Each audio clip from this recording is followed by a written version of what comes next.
Mr. Speaker, there are words to describe the shooting on the Danforth, but those words cannot adequately convey the deep sense of loss felt by those affected. Reese Fallon was an active member of the Beaches East York Young Liberals. She came with us to the Halifax Policy Convention, which she was so excited for, and she helped us to make a positive impact every step of the way. Reese was smart, caring, funny, passionate. Her parents called her sassy. She was out to make the world a better place. Her friends certainly looked up to her, and few people at any age so fully grasped that important sense of public service, be it through her political activism or her dedication to nursing. Reese will be sorely missed by so many. To Doug, Claudine, Riley, Quinn, and to all of Reese's family and friends, our city, our community, our country, all mourn with you and will continue to be here for you. Thank you, Mr. Speaker. Welcome to Uncommons. I'm your host, Nathaniel Erskine-Smith, and you just heard a clip from the House of Commons where I recognize Reese Fallon, who we lost in the Danforth shooting. Now, on this episode, I'm joined by Ken Price and Claire Smith to talk gun control. Their daughter, a friend of Reese's, was also a victim in that shooting, but thankfully, she was able to recover. Ken and Claire, thank you so much for joining me. It's our pleasure. Thank you. Thanks for having us, Nate. We, I think, met for the first time in very strange and difficult circumstances in a hospital room, and you are now incredibly powerful advocates for stronger gun control, working alongside other people who have been deeply affected. For those who are less familiar with your story, how did you come to be in the position that you're in today, taking this cause on? Well, I think for Claire and I, unfortunately, it started, that night on the Danforth Avenue, which goes back to July of 2018, the 22nd, and it's really the worst scenario possible. Our daughter was out with a group of friends. She was one of the groups affected, ultimately one of 13 victims, and two young women who lost their lives, which is just tragic. But we entered into this because our daughter was injured, and we got to know the other families. Because of that, we started to become more interested, obviously, in the issue because it came right into our home.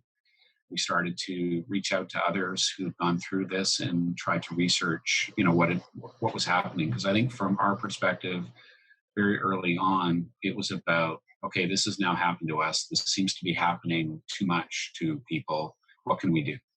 And not everybody can do that, and not everybody reacted the way that we did. We did find other families from that group that wanted to also make a difference as a result, if they could, and if they should, because it's a polarizing debate, Nate, and I know you know that, and we listened to the podcast with Mr. Blair yesterday, Minister Blair yesterday, to know what this means for people, and so we didn't enter it lightly, but we feel, now after almost a year and a half or more later, that we've tried to become better informed. So, and I know other families who have been affected are thankful for your efforts, because even those who feel the same way have some difficulty taking on that advocacy role in the same way, and so are appreciative of your ability and willingness to stand up and really take center stage. So when when there was a press conference before the election calling for action, you were center stage taking this on, and could you ever have imagined being in that situation? Well, the first thing was, I think, as we talked with all of the families. So the answer is no. but then life brings circumstances to you, and you have to choose what to do. And I think we were able to choose what we did because of a few things, and mostly because our daughter was so strong through the process. I think every time, as we have met as a group of families to help each other, it's been around, does this make us heal a little bit more, or feel a little bit better, or able to cope with this or live with it in some way? I think that's the first measure. Is this going to improve, or will this affect you in a way that is unintended? So I think we were able to do it because Samantha was so strong, and her friends and others who stepped forward and were willing to stand with us. That's what allowed us to go ahead. And it's impossible. I have two young kids, and I can't imagine you spend your whole life raising them, and then in one instant they can potentially be taken away. And obviously that moves you to the issue. Was gun control an issue that you cared about before that? No, it wasn't. And it didn't. come to our front door, so to speak. So this was galvanizing. I mean, obviously, when this happens, it's a shock, first of all, to us, and then yeah, we had to decide going forward. Well, could we just sit back and not talk about this, not find some kind of answer, I suppose, and a way to heal, as Ken said. And I think what happened just 2 months after the shooting was that we saw Minister Blair was having a town hall near us, which you moderated, and we decided let's go and learn a bit more. Let's find out what we're missing here. This can't be happening to us. We were still in shock. I think at the time I was, and I just felt like I needed some answer, and it was just the start, I think, for us, where we learned more. We met Louis March from that meeting. We got to know him and his zero gun violence movement, and it was just eye-opening. It was just the start of us going on a journey to find out more about why gun violence is so prevalent in Canada, and to let others know that, you know, we think we're not like the States in terms of the buildup of guns, the militarization of the public, and yet, you know, you can look at the numbers that we have in the newspapers every day. There's another shooting. Oftentimes it involved a handgun. And sadly, in Nova Scotia, we've had another mass shooting. It's in your face, and it does come to your front door, sadly. That's the truth of it. The gun violence is on the rise, and we want to learn more. I mentioned to Bill, but I used to attend vigils with my mom for the White Ribbon campaign in the wake of the Montreal Massacre. And there are advocates out of that horrible tragedy that have called for stronger gun control for years.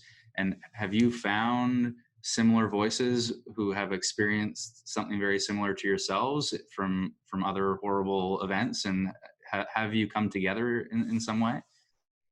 Yeah, it's difficult because I think people, you know, first of all, we went through it as a group, and those women from Montreal went through it as a group. Most of the time you go through it alone. And I would say a lot of the mothers that we met and fathers who had experienced this, you know, really were on their own. And so they've tried to do a number of initiatives, but it is difficult. Like we haven't had, I think recently there's been more coordination, but they're really, to your point about, we have people, enthusiasts, who are pushing for, you know, status quo, or, you know, or even a loosening of regulation around gun ownership because of their enthusiasms. Let's call it that.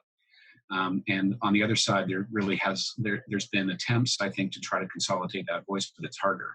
You know, for one thing, you're peddling prevention, which is always harder to sell. You know, you shouldn't do this because of things that might happen. You know, it's theoretical and hypothetical. I think from our point of view, the reason I think people do listen is because they realize, oh my God, this did happen.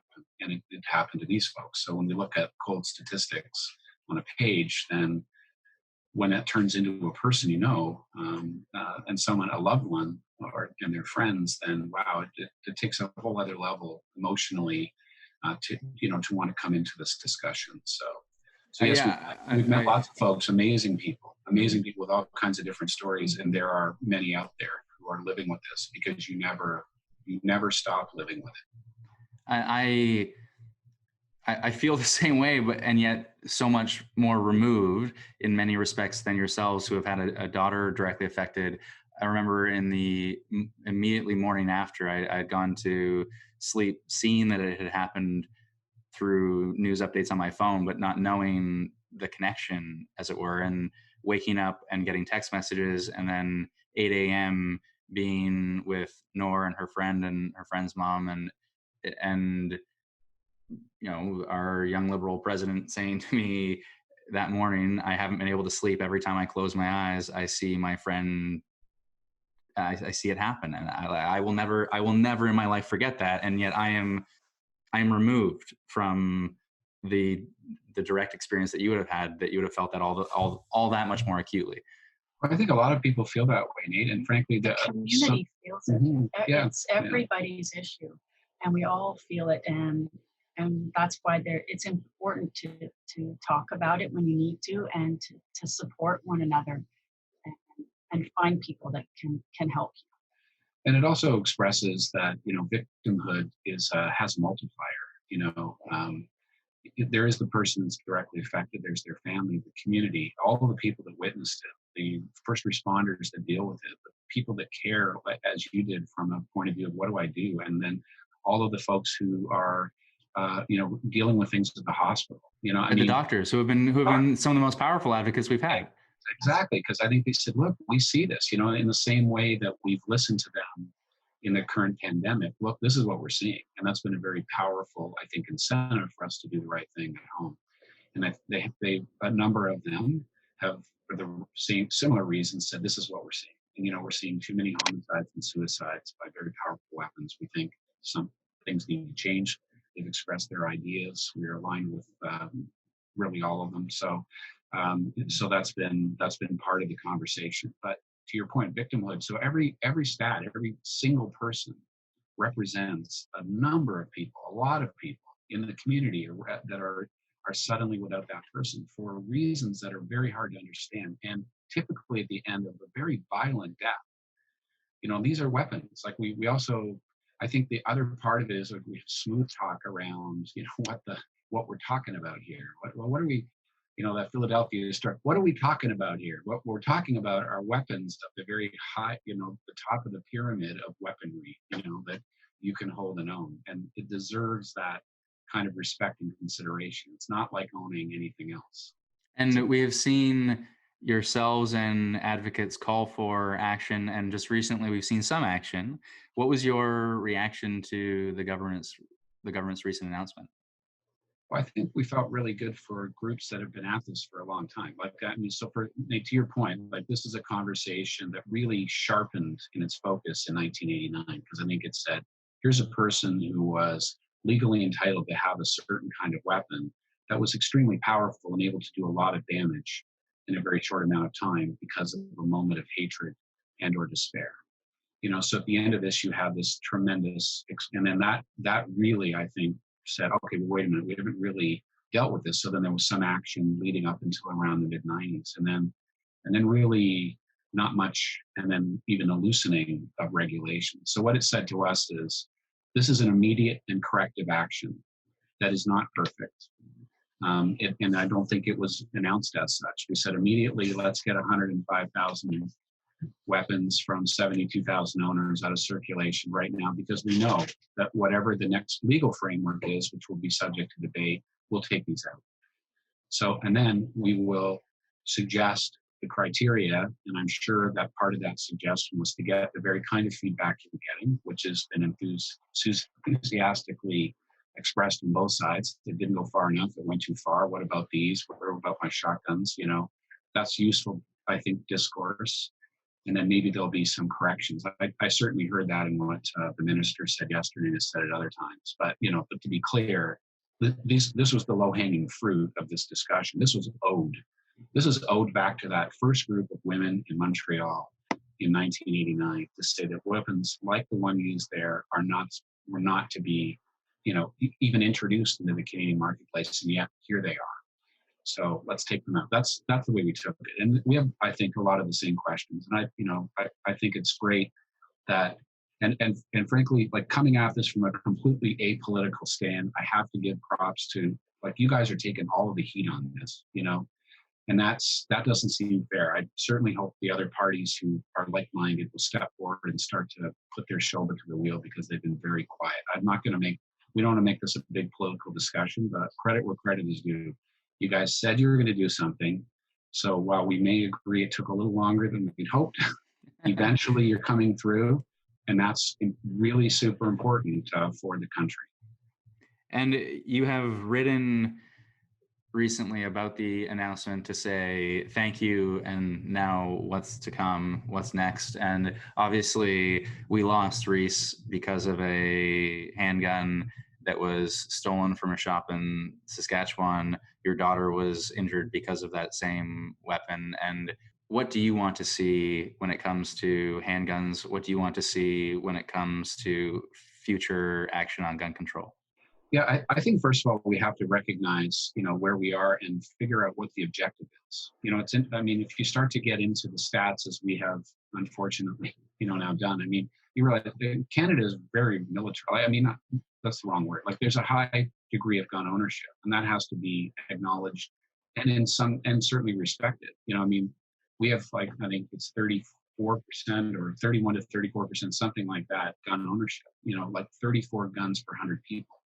So that doesn't mean all of those people, because there is some aggregation, like the people own more than one weapon. But the fact is there's 34 guns for every 100 people in Canada, which puts us pretty high on the list. Now, for perspective, the United States has like 102 or 120, like depending on who you look at, per 100 people. So they have even a higher accumulation because not everybody owns guns. But that's the first thing. You kind of pause and go, well, that's interesting. So that means we have a lot of guns. And then you say, well, is it resulting in gun violence or suicides at a greater rate than other nations that are similar to us? And that's where I think it will be useful in the discourse to look at this. And we feel that, yes, it is still high. Like, even accounting for that, if you look at other countries, New Zealand actually, interestingly, is not too far off in terms of total guns per 100 people, in terms of their numbers. But they've taken action now, and they're seeing benefit, and they have fewer homicides, they have fewer suicides per capita resulting from gun usage. And I think what the first thing that would be useful is to have the federal government lead an expectation about where we should be objectively. And then a number of these initiatives that we're taking would be with a view to that. Canadians should first debate, do we want to be safer, less safe as other like countries? And when I say like countries, we can't compare ourselves to the United States. We just have a completely different attitude. Or Central America or South America, like those countries have a different philosophy and they have different rates and so. But how about Germany? How about the UK? How about how about Sweden? How about Finland? How about Iceland? Like, these are countries that actually have large, penetration of guns, but have better outcomes.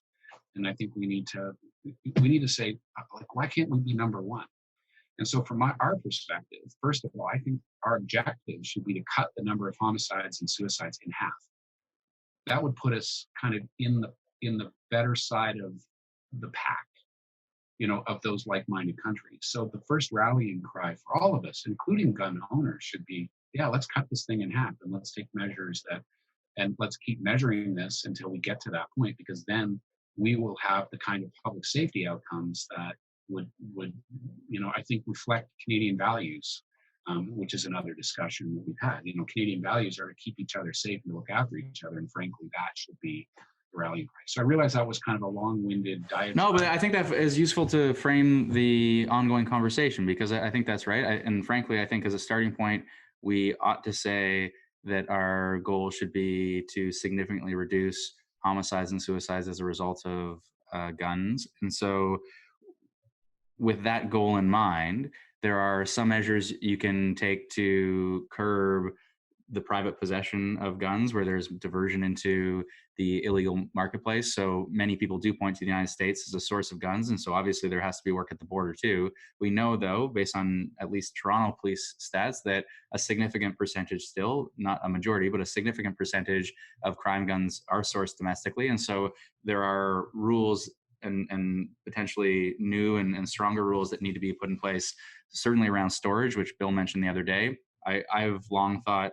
that restrictions on the private possession of some of these very dangerous weapons, if you want to use it at a range where you already have to use it, and there's already a law that says you have to use it there, then why not store it at the range too? But there presumably are a suite of measures when we talk about a comprehensive approach to address gun violence. Would you want to emphasize a particular 1, 2, 3 measures? Yeah, I think that makes that. So first of all, in terms of what's been proposed, so let's say there are 12 million weapons out in Canada, then that are legal, legally held because they're non-registered, but they're still legal. Still have a PAL, whatever. Then what are we talking about here? So we're talking about on the assault rifle, and I will use that phrase because in marketing you see combat, NATO, warlike, blah blah blah all day long. So to selectively decide that we shouldn't use the term assault rifle to describe a group of guns, I think is really prescient. Anyway, so coming back to this, so you take those guns that you've proposed out, that's 100,000 out of 12 million. And then you take handguns out, it's like, I don't know, 2 million out of 12 million. So now we're down to 10, which would still leave a lot of guns, Yeah. for a lot of people who want to use them. Okay. All right. So now, but what we've done is we've taken the most overspec and overpowered ones for the task, and the ones that are the most concealed, the ones that are used most often in crime in big cities. A lot of us live in big cities, ladies and gentlemen. So let's take control of this discussion and say, let's get rid of those. Now, I think you're right. Like, so what do we mean by get rid of? And should there be a tolerance for some usage models where the ownership transfers at least? Maybe. But, I think the UK went super extreme, and they have, like, out of that basket of countries, they have the best outcomes. They don't let pistols shoot. Like, they went through a big John Major, Tony Blair, they went through the difficulty of having this discussion, and target pistols done. So, and they have the best outcome. Like, I mean, that's just, I don't know how to frame it any other way. Like, the UK has immigration. The UK has a strata of different economic considerations. They have a connection to Europe and other countries. They are a trading nation. Maybe they don't have the long land border, but they certainly are connected. So, like, all of these attributes that have been thrown up as excuses, we have things to do that are different because we're Canadian, but this country, the one obvious thing that's different is their attitude towards handguns. So I think it absolutely has to be explored. It has to be tightened up. But, and I think, as Claire and I've learned, and, there's more to it. Like, I think, to your point, we need to look at that. We need to look at the, just putting into place, restoring some of the things that went missing, the things that you've suggested under Bill C-71. It is about, again, recognizing what you're holding in your hand as a weapon, and it needs a different level of care and concern from those that are using it and those that are protecting. I think most people want to follow those guidelines and rules. That's absolutely true. So, but the Bill C-71 needs to come into effect. Background checks, retail record keeping, transportation rules that are restored. That has to happen. So we'll let you comment on that in a second, because Mr. MP, you're the guy. And then finally, I think there's a number of other root causes, and those are bigger social questions. But the end of despair, the end of violence, there's a gun often, and we do need to look at what that means.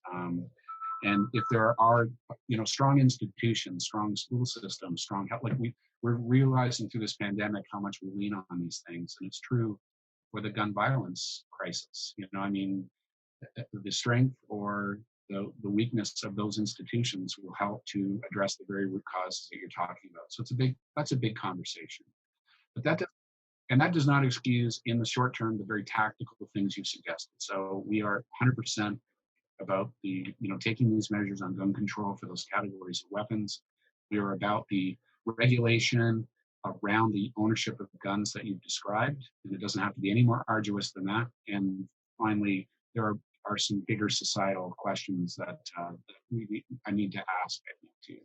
Yeah, and when you think of a comprehensive approach, you think short-term steps, medium-term steps, and long-term steps as far as outcomes. And there are steps we can take now, and there are investments we can make now, but will have an impact much further down the road, so long as we sustain those investments. And so it does have to be a much broader picture with, as it's not just one measure versus another one. It's all of the measures put together. On the measures that we have previously promised and then implemented through C-71, I did ask the minister's office, and I was told when it comes to the authorization to transport rules, we're looking at within the year. When it comes to the classification of firearms, with respect to allowing cabinet to overrule criminal code provisions. That will be changed very quickly.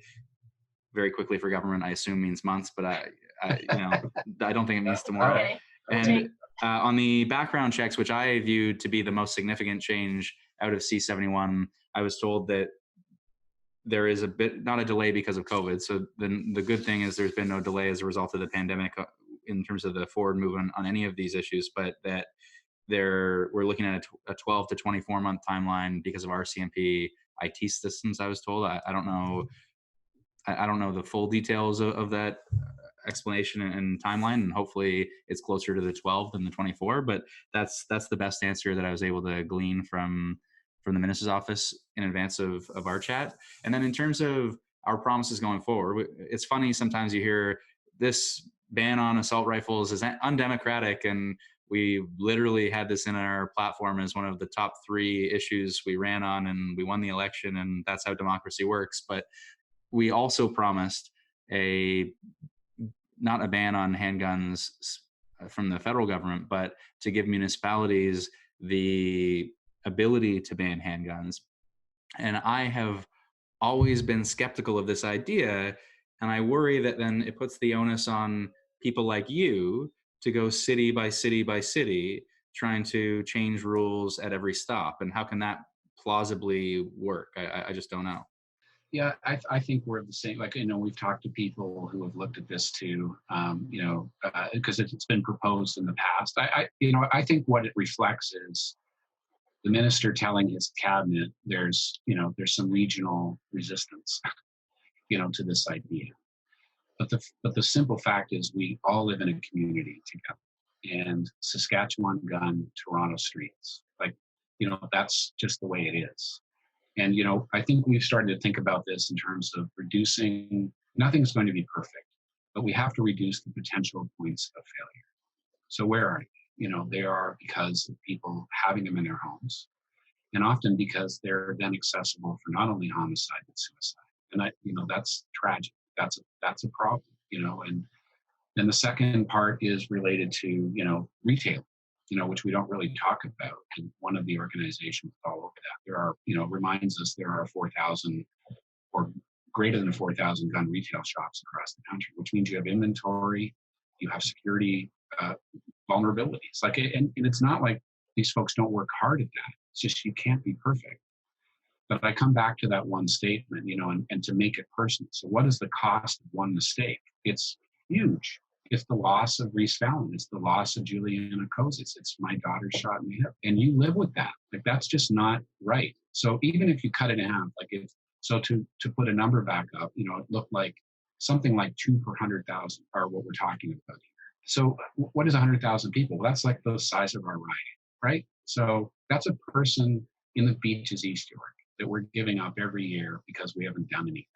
That's what has to happen, Nate. That's where we have to get to, and that's why we're so enthusiastic about driving this now. And if the decision is made in the Beaches to not do something, or Toronto, and yet Brampton makes a different decision, well, that's just not the way our community is built. It's just and frankly, people in the Beaches need to be concerned for lots of reasons about what goes on in other neighborhoods. So we can't just leave it to some kind of local decision-making platform. I just think even from a values perspective, it's not really the right message. It's not really a very Canadian message. I'm sorry. And at a minimum, as a matter of defaults, because defaults do matter, I just don't understand why, if you are to give municipalities the power to make local decisions, why you don't have a baseline that is the strongest baseline possible. And then you put the onus on the gun rights advocates, and you put the onus on the politicians who lead these communities to say, we want to open our doors to more guns, and then they are responsible if something happens in their community. And that changes the dynamic of the conversation completely, rather than putting the onus on victims and advocates such as yourself to work in some cross-country way to try and sign up as many municipalities, which just seems so very unworkable to me. Yeah, and I think the difficulty is still, if those decisions are made, that's still a risk for all of us. Sure. So I think, listen, I appreciate But once again, you guys are at least having a discussion. Our government is at least putting forward something as opposed to nothing, and saying the status quo is not good enough. Like, that's the first statement of recognition. And so ideas need to come out of that. And look, again, like we've also tried to meet with other folks who are on the other side of it, and try to understand it. And I understand, like, some people just want to shoot paper targets and they have competitions and it's an Olympic sport and blah, blah, blah. So, okay, we'd have to find some accommodation for that. I agree. So, but the ownership model, the way it is, distributed to homes, retail stores, large marketing, wide distribution, and it just seems out of step, even with what Canadians want. I think, Claire, there was a survey, right? English Greed. Right. Well, it came out last week, 2 weeks ago, and yeah, we're seeing a lot of support from the public. 80%, I think, close to 80% of Canadians want change. They want to stand up for meaningful discourse, beyond the discourse now, for change with our gun legislation. And we've got medical associations now that are supporting this. Chiefs of the police, mayors across Canada are standing up. And beyond just our groups, the survivor groups, the victims groups, women's groups, it's And the doctors. The doctors nationally have come together to collectively just join us together and to say, enough is enough. One death is one too many. Yeah, so it's hard to say why you'd want to have a system that would allow, again, we're in a democracy. It's been discussed. We've heard the debates. That certainly, 150. It seems like every time there's a move on guns, about 115,000 people sign a petition. That's not even a majority of gun owners. I mean, as I said, you've got a lot of gun owners. That's not a majority of gun owners that are even reflecting their opinions. You wrote recently, and you've spoken about this already, that we might be much safer than the United States, but we don't rank well after that in the OECD and otherwise. But you also wrote something that I thought was quite a powerful way of framing it, which is you want to disarm the nation from weapons that serve no legitimate purpose. And I think more people need to hear that message, just as a matter of Canadian culture. What do we want in our Canadian society? And when we do see weapons that are so very dangerous, there's obvious downside. You've lived that downside. And then the upside is target shooting. And is that when target shooting can be accomplished with other less dangerous weapons, is that something that really ought to register on the scale at all? Yeah, and it's a difficult, and this is the trade-off. Like we see ourselves as Canadians in many different ways, and there can be regional differences for sure. I grew up in Central Ontario, and the first thing that happened is I went to the mayor of Orillia, and then that's what I mean, and said, I grew up in this town. Like, how do you guys feel? And he, without hesitation, said, absolutely, there should be a ban on handguns and assault rifles. Like, he's in the middle of, the kind of place that people go to as a starting off point to go hunting and fishing and boating and all of the outdoor activities. So, they've had counselors call for that. Like, their support. I think that I believe that most of the people who, and through polls and other, must be part of the group that are filling these out, are prepared to give something up, because the trade-off right now is not fair. It's not fair between the public safety balance and the use of weapons balance. And, to your point, if you can safely accommodate some of these scenarios in a much more restrictive manner, then, okay, let's talk about what that can look like. But right now, it seems like, they're talking about property rights and, the right to do anything I want to do. And that's not even constitutionally true. I mean, there's no basis for any of that kind of rhetoric, other than, instead we have rights and obligations. And those obligations are out of balance with what has been, moved forward in terms of, being able to do things with these weapons. And it's not like the first time we've had this debate, around things like cars and smoking and pit bulls. And I don't know, like lots of times we have these discussions because people want to do something. And then, and I'm sure that, in an unintended way, it results in a public health outcome that is not acceptable even to them. So, and I think this is a time where we have to get behind that and see that the status quo is not sustainable. I got a question on Facebook Live last night about the right to own a gun in Canada, and the constitutional question is obviously ripped out of an American system because we don't even have a right to property in Canada in our charter, let alone a right to a piece of property that is so very dangerous. And so in Canada, it's a privilege, not a right. That's clear enough. At the same time, so if you mentioned, Claire, coming out to that town hall in the wake of the very, very soon after, and our community was galvanized, and Julie and I wanted to make sure we were providing a space for that conversation. What we saw, though, was a lot of people come from outside of our community, wear their T-shirts and say, we care about guns and we want to use our guns, and our rights need to be respected. And it's easy to dismiss the sort of fringe voices on that front, the people who come at me on social media in bizarre, aggressive ways. But at the same time, there are many, overwhelmingly, gun owners are responsible, and gun owners going to a range and firing a handgun, if it can be done safely and there's no diversion outside of that range and secure storage is secure enough. Is there a compromise solution here? Is there a way of getting in front of the gun advocates and saying, we understand your interests, here are my interests, let's sit down together and find a way forward? When you sit down with gun advocates, do you listen and do you try to respond in some compromise fashion? Sure. I mean, as I said, the first thing is to understand, and this was kind of news. I think we all believe the Bowling for Columbine view around Canadians have no guns and Americans have lots of guns. That's not true. I mean, Canadians have lots of guns. I mean, that's the first thing. So lots of people, there's a reason for that, and people want to use them in different ways. But then I think the key question for Claire and I was around, some countries have asked the question, well, why do you need one, as opposed to why should you, what is your right to have, or like doing the negative, opt-in, like I'm going to have a gun until you tell me I can't have one. That seemed to be the wrong way to do it. Instead, it's like, recognizing what they are and what they're capable of, and the fact that very, very few mistakes, extremely few mistakes, create all kinds of devastation. That's I think our position is, you can't be perfect. We know you can't be perfect. They know they can't be perfect. So we have to do things now that reduce, because we have a trend line that's going in the wrong direction. We've got to do all things that reduce. And so, I think you talked about rights. I mean, you have an expectation to understand what is legal.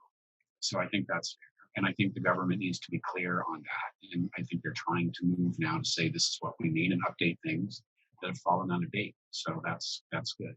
I feel like these are all, ways that I would start to approach the question. And then I don't, we're not denying, we're not after all gun scenarios. I think we're just out of taking the kinds of weapons that really don't serve the scenarios that those advocates say are really, the reason that they want to have so many guns. Okay, I respect that, but what are the actual tools you require? And the ones that are, redesigned military style assault rifles and handguns are a problem. They're a problem for too many people. Legal ones, illegal ones, a whole mess. And countries that have taken much stricter stand have better outcomes. In terms of the benefits of, say, target shooting, you can enjoy many of the benefits of target shooting without turning to those kinds of weapons. Sure, absolutely. I mean, even if even said, all right, we're getting rid of everything except for what's Olympic, sanctioned in the Olympics or something, that would wipe out a ton of different models and wide scale retail, which are both a problem. Like, I mean. Well, I appreciate your time. I appreciate your advocacy, and it's strange in many ways, the events of the Danforth, just how people's lives become intertwined in so many different ways. And so I have no doubt I will continue to be alongside you and try to elevate your voices as much as I can along the way as we continue to live through that. Well, we appreciate that, and really, for you and for the Liberal Party to carry this ball, it's been really, you deserve credit 100% for this from our side, and we give you that, and we hope that in a minority parliament that you'll get the support you need from the other parties to do the things you need to do to make the country safer. It's the will of the country. It's what we want to see happen. And again, it's not a complete assault on every kind of different, gun owner scenario. It's really for the ones that cause the greatest risk and harm, because we are not doing as well as we should. And we need to understand that and internalize it. Thanks, guys. Thank you, Nate. Thank you. Thanks for joining us on another episode of Uncommons. You can contact Ken and Claire and their advocacy group, Danforth Families for Safe Communities, at danforthfamilies.com, and you can subscribe for future episodes of Uncommons at uncommons.ca.